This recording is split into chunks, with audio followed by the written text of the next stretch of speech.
Ladies and gentlemen, look what showed up in the mail. Andy Thrax Mining. This is a work of art. And if that's not inspiration to get started working on something gold mining related, well, I don't know what is. So, here's my John boat. It needs a floor. Let's get to it. We gotta tidy up this mess. Got a drain hole back there and a garden hose available. So let's clean things up.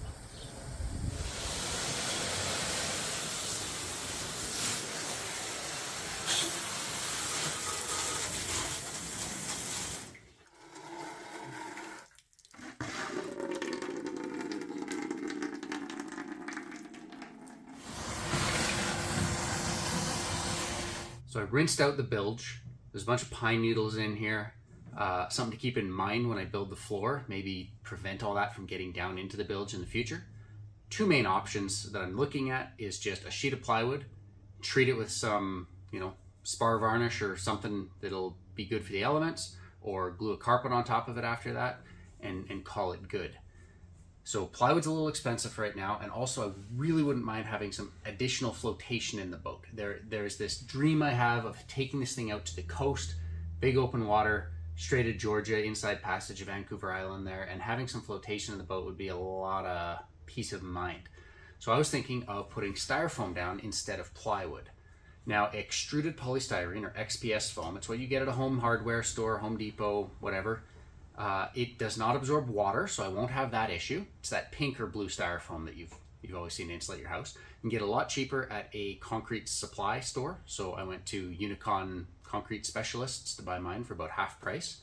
And I'm gonna have a 5-inch thick layer of foam directly onto these ribs on the bottom of the boat. And then on the surface of that, I'm going to glue a sheet of this diamond plate.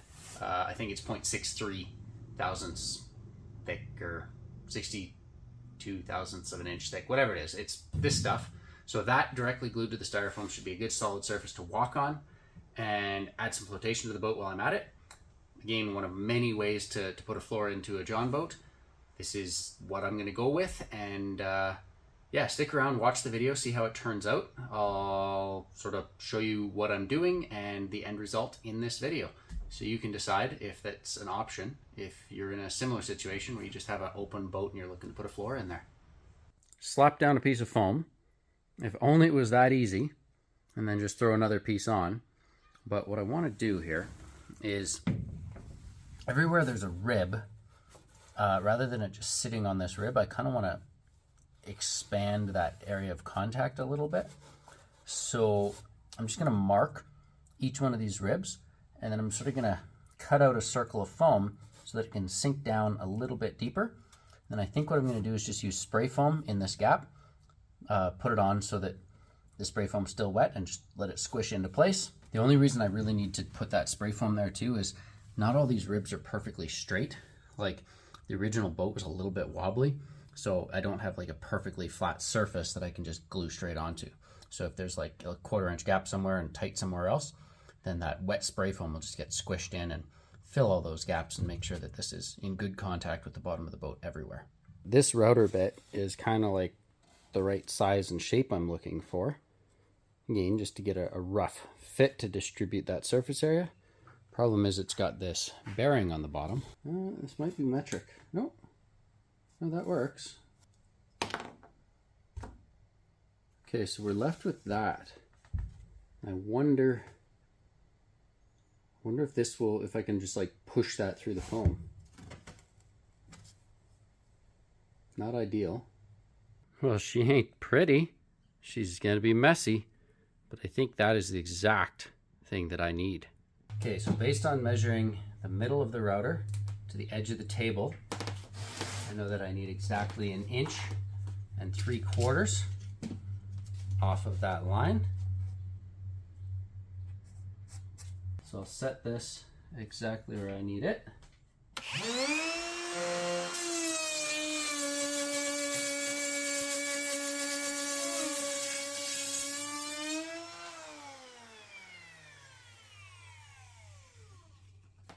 It actually wasn't as bad as I thought it was going to be. Okay. Well, everything lines up. I mean, standing on it, where the ribs are. I'm gonna have another 2 inches of foam on top of this, but that's some nice contact. Let's bring you down here. So when this gets pressed down, it's gonna make contact all the way around. So if I put a little spray foam on here, that sort of gets spread out when I press this in, we're gonna have like a foam from here to here, fully in contact, gluing that into place real nice. So far so good. It's just a matter of figuring out how to get this sort of glued and placed into the bottom all nice and flat at this point. The front here sits pretty nice and flat. This section, this entire piece of foam actually bows like this. So it's high in the middle here. So I've got some lead weights going across here, and so that holds this down nice and flat. And then the back, this corner actually drops down a little bit, like it's high in the middle, because I think the ribs are sort of bent like this, just a little bit. So this is actually holding this corner up, but it's perfectly flat along that level. And then now that I know, okay, this works, I'm gonna pull everything out of here, spray foam along the ribs, and then I've got some additional lead here. So these are just lead ingots out of a muffin tin. These are from an old dive weight belt. And I'll just sort of set those all around to keep everything firm as that foam tries to expand and then glues everything into place overnight. Actually a little bit nervous. 2 cans of spray foam ready to go. That foam's there. I've rehearsed how to put it in. This foam's here. I'm going back and forth in my head whether I spray a line on there and then on the foam and put it in. Having second thoughts about whether I do want to permanently glue foam into the boat. So this is going to get a line.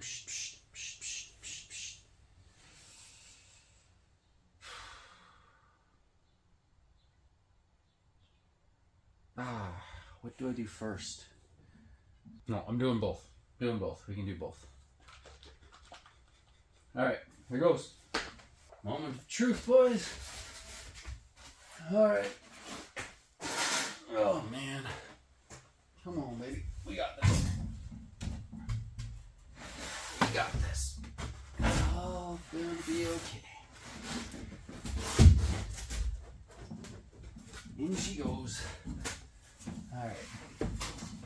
How are we doing? That's our center line where we want to be. Right about there. Okay, that's going to keep expanding. I'll get the other side in and get all the weights on. Down the middle. All right. We're in. So I've got it pinned up at the back with the level. A bunch of weights all over it just to make sure that nothing, rises up as the foam is expanding. And for now, I've ended right here. It feels pretty solid already, but I'm going to leave this overnight before I start taking the weights off, and tomorrow we'll put on the next layer.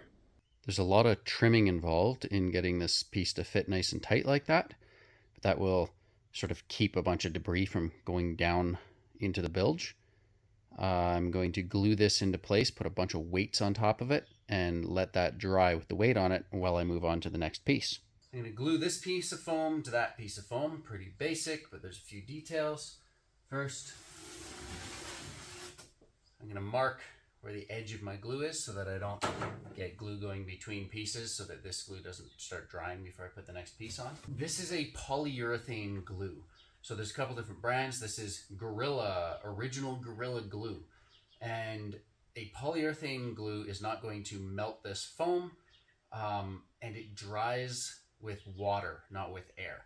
So the way you use this is you can just get a spray bottle and dust off one of the surfaces with a little bit of moisture, not enough to get it wet, but just get it moist.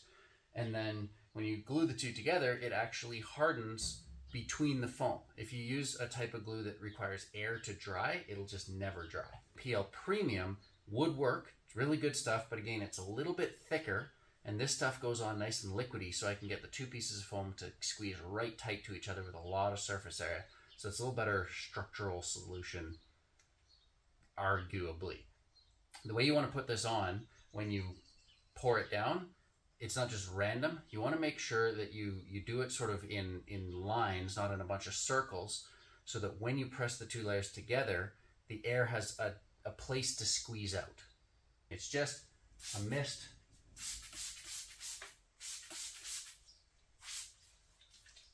Nothing much to it.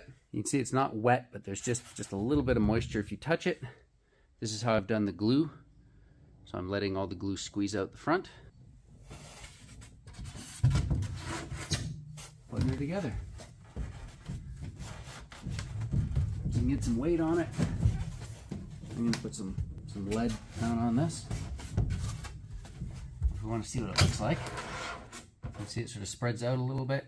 This area here needs a little more weight to squish it tight, but this glue will expand 3 to 4 times as it dries if it doesn't have weight on it, so it'll fill any gaps. More weight, more better.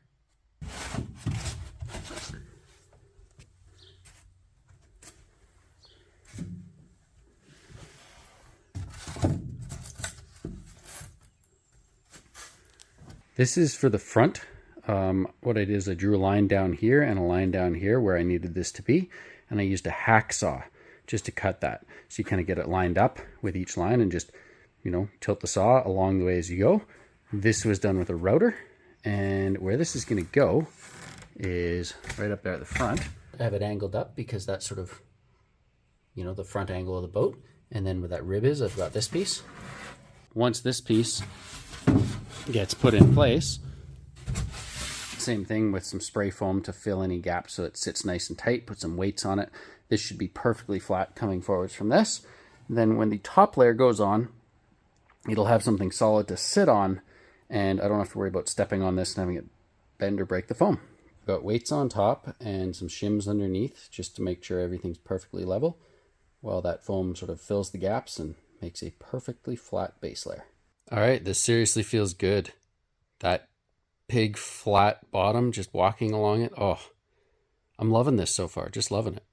I wasn't expecting to go all the way up there with the foam, and so I'm running low.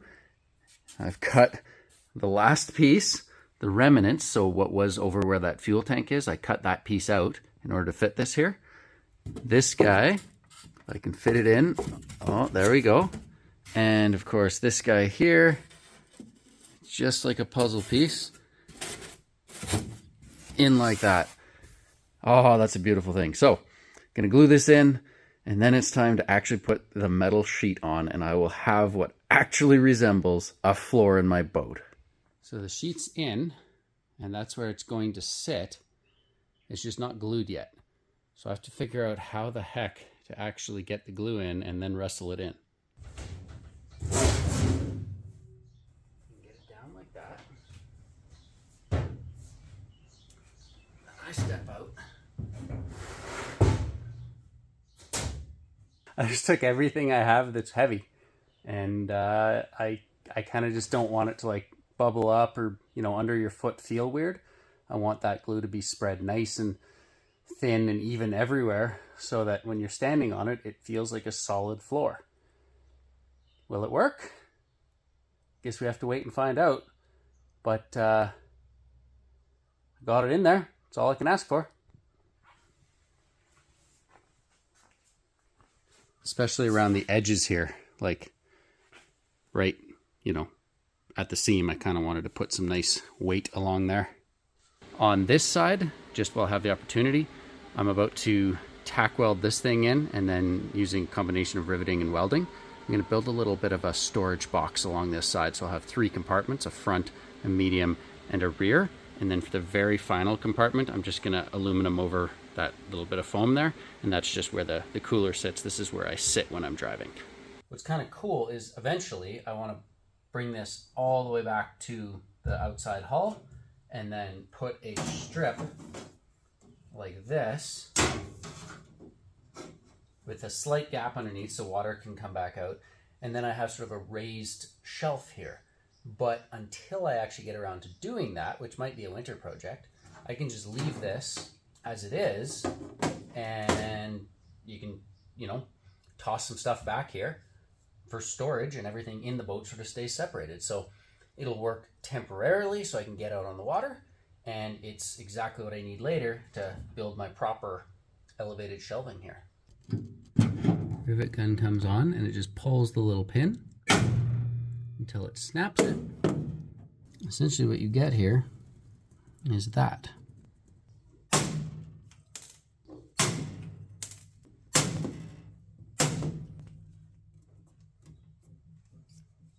Rock solid.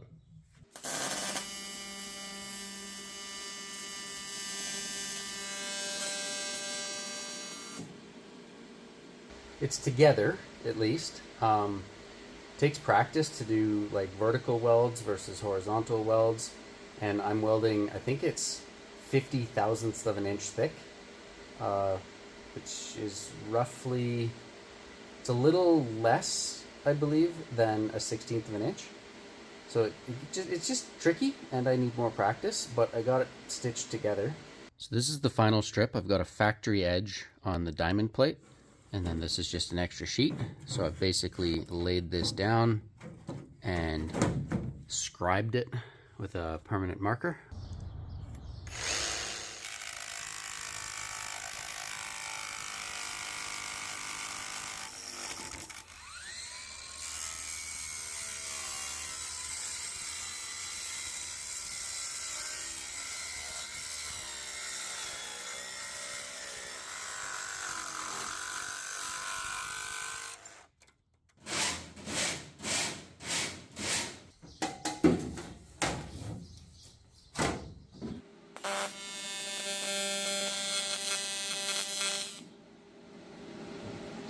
Oh boy.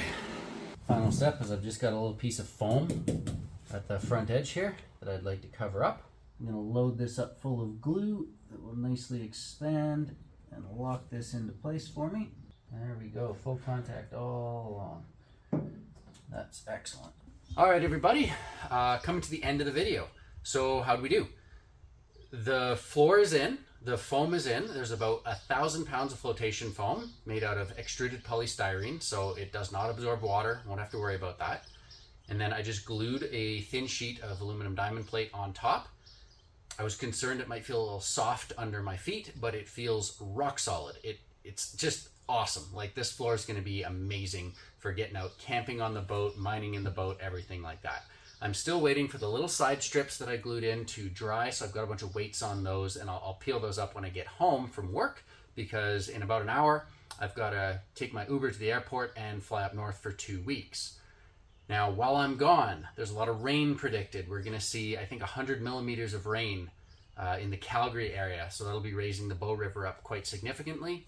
They say it's not going to be like 2013 flood levels, but we're going to see a good flood coming through, and hopefully the rest of the province sees its spring melt and the rain coming through and move some gold around while I'm up at work, so that when I get home, all I have to do is pull the weights off of these side strips, clean a few things up real quick. I can get gear in this boat and get out to the river. Long term, I'd like to throw some paint on the outside of the boat, finish up some cubby holes and some storage and some things like that. And as far as the color of paint goes, what I'm thinking is like a battleship gray. So the gray, you know, I don't want to go with something super bright like I normally would, like a bright blue or a bright green or something like that, because it's really going to show all the little imperfections in the hull. Whereas that battleship gray, I think it'll be kind of a nice look for the boat, and I'm thinking of leaving all of the exposed aluminum on top unpainted, because if it's not painted, the paint can't chip. Until then, as always, thanks for watching. To all my subscribers, I really do appreciate it. I'm trying to build this channel into something where it can eventually start to help pay for my adventures. So the more people who are subscribed and start to follow these videos on a regular basis, that is absolutely amazing. Thank you so much for your support, everybody. And yeah, cheers. We'll see you in a couple of weeks, hopefully out on the water, looking for gold. Until then, later.